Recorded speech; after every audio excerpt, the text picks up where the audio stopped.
কথা দিলে কথা রাখতে হয়, আর আমরা যাচ্ছি আমাদের ডাক বিভাগের ডিজিটাল মোবাইল ফাইন্যান্সিয়াল প্রতিষ্ঠান হিসাবে নগদের যাত্রা শুরু।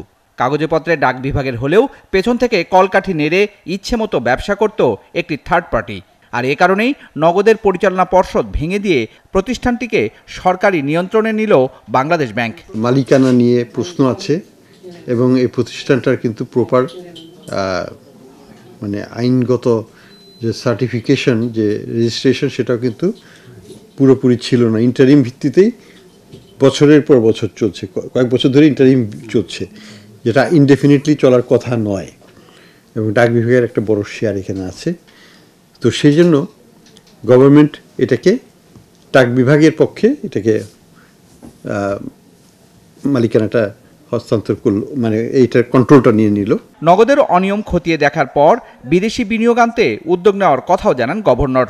ইসলামী ব্যাংক সহ এস আলমের দখলে থাকা 6টি ব্যাংকের আর্থিক অনিয়ম বন্ধে পর্যায়ক্রমে ব্যবস্থা নেওয়ার কথাও জানান গভর্নর।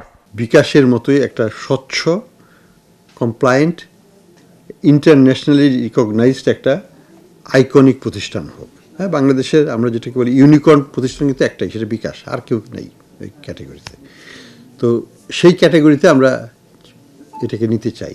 আমাদের কার্যকলাপ হচ্ছে যে ব্যাংকগুলোকে স্টেবিলাইজ করা।